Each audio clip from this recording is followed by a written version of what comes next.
how me and many of my clients went from feeling stuck, frustrated, and draining our willpower daily to hitting our performance and body composition goals, feeling energized and ready for more with just a few small changes to our diet. Here's a before diet log of someone who's eating healthy and trying to make changes and getting frustrated.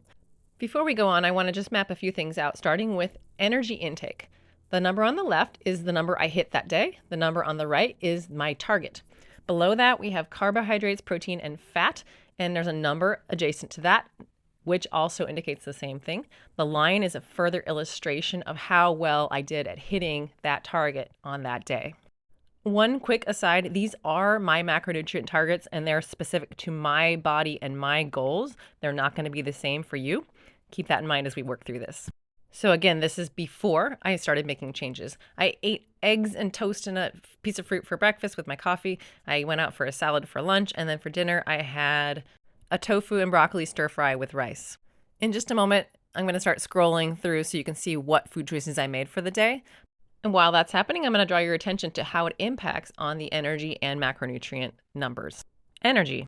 Without measuring very accurately, it's easy to underreport your energy for the day, which is the case here. I was eating to meet my calorie needs for the day because my body weight was not changing at all, but I wasn't getting that data from the information I was drawing. Now let's look at protein, carbs, and fats. This relationship is really common.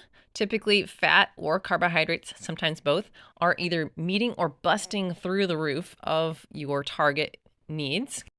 This ratio is indicative of the fact that we aren't getting enough protein and carbohydrates in the form of fruits and vegetables, which are both highly satiating foods. Alongside their health benefits, fruits and vegetables offer a satiety level from their fiber content, which also slows down digestion and helps us stay less snacky.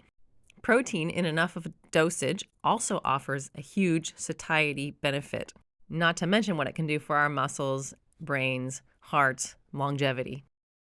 And here's what I ate last week in real life. I had yogurt and berries for breakfast, Korean chicken with rice and green beans for lunch, sheet pan chicken with potatoes and a salad for dinner, plus some chocolate for dessert, among a few other things, and it landed me here.